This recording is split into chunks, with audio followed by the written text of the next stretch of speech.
உங்க பேரு, உங்களை பத்தி ஒரு அறிமுகம். என்ன, என் பேர் மாருக்குட்டி. சரிங்க. விவசாயம் தான் பண்ணிட்டு இருக்கேன். இந்த ஏரியா பேர் என்னங்க? இது குப்பைபாளையம் கிராமம், செங்காலிபாளையம். ஓகே. இப்போ காரமடையிலிருந்து நம்ம கோவில்பாளையம், அதாவது சரவணம்பட்டி போறதுக்கு இந்த வழியை தான் இந்த வழி ஏர்போர்ட் ரோடு. பயன்படுத்துறாங்க. சரிங்க. காரமடைக்கும் கோயில்பாளையத்துக்கு சென்டர். சென்டர். இப்போ இந்த ஏரியாவை தாண்டி போகும்போது சரி, கண்ணுல உடனே படுறது பாத்தீங்கன்னா நம்ம கடை தான் வருது. சரி. முன்னாடி வந்து பாத்தீங்கன்னா எல்லாம் காய்கறி எல்லாம் வெங்காயம், தக்காளி எல்லாமே ஃப்ரெஷ்ஷா இருக்கு. ஆமாம், எங்கள் தோட்டத்துக்காய் நாங்கள் பொறிச்சு நாங்களே வச்சு நாங்களே விற்கிறோம். ஓகே.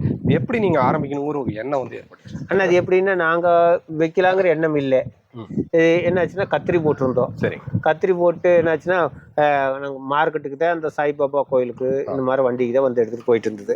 ஒரு நாள் என்ன, ஒருத்தர் காய் பொறிக்கிறத பார்த்துட்டு வந்து காய் கேட்டார். சரி, காய் கேட்குறாங்க, ரோட்டில் கூட வைக்கலாமா அப்படின்னு சொல்லி முதல்ல இந்த கூறு கணக்காக வச்சு கொடுத்தா அப்புறம் வந்து அப்படியே டெவலப்பாக அப்படியே கொஞ்சம் கொஞ்சமாக வாழைக்காய் வாங்கி வச்சா அப்படியே நம்ம தோட்டத்தில் இன்னும் காய்க்குது அதை கொண்டு போய் வச்சுக்கிறோம். வாங்கி மார்க்கெட் போயா வாங்கி எல்லாம் எடுக்கிறது இல்லை, நம்ம தோட்டத்தில் இன்னுக்குது அதை கொண்டு போய் வச்சு கொடுத்தோம். எத்தனை ஆண்டுகளா நீங்க விவசாயம் பண்ணிட்டு இருக்கீங்க? ஆனால் விவசாயம் வந்து பார்த்தீங்கன்னா, எங்கள் அப்பாரு, எங்கள் ஐயா 2-3-4 தலைமுறையாக, எங்கள் 4-5 தலைமுறையும் இங்கே தான். ஆனால் அவங்க எல்லாருமே தலைமுறையும் விவசாயம் தானே. நானும் விவசாயம் தான். அப்படியே தொன்று தொட்டு நீங்க பரம்பரையா விவசாயம் தான். விவசாயம் தான். சரிங்க. இப்போ உங்களுக்கு இந்த ஐடியா பாத்தீங்கன்னா எல்லா விவசாயிகளும் உங்களை வந்து ஃபாலோ பண்ற மாதிரி இருக்குது. ஏன்னா விளைவிக்கிற பொருளை வந்து எப்படி விற்பனை பண்றதுங்கிறது நிறைய பேருக்கு தெரிய மாட்டேங்குது. நீங்க பண்ணிருக்கக்கூடிய அந்த ஒரு பண்டகம் மாதிரி ஒரு அமைப்பை வந்து ஏற்படுத்திட்டீங்க. ஏன்னா முதல்ல இந்த கூர்ச்சாலையா போட்டு சிம்பிளா வச்சு பண்ணிட்டு இருந்தோம்.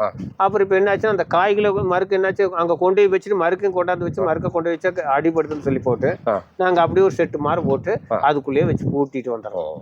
இப்போ பாத்தீங்கன்னா, இந்த வெங்காயத்தை அரிஞ்சு கொண்டு அங்கேயே கொட்டிக்குவோம், தக்காளியும் எடுத்துக்கொண்டு அங்கேயே வச்சு அங்கேயே விற்பனைக்கு நீங்க இல்ல மற்ற இந்த லைன்ல நிறைய கடைகள் உருவானது உங்களை பார்த்து தான் ஆரம்பத்தில் நான் தான் ஃபர்ஸ்ட் பண்ணிருக்கேன். இதுல வந்து உங்களுக்கு லாபகரமா இருக்குதுங்களா? என்ன லாபம் இருக்கு? லாபம். இப்போ இதே தக்காளி டிப்பரு நம்மளுக்கு கொடுத்தா 300 ரூபாய்க்கு கொடுப்பாங்க. டிப்பர் 300 ரூபாய்க்கு நம்ம எடுத்து கொடுத்தா கூலிக்கு தான் ஆகிப்போம். இப்போ இங்க வச்சு வந்து நாங்கள் கிலோ 20 ரூபாய்க்கு விற்கிறோம். நம்மளுக்கு 2 காசு கிடைக்கும்.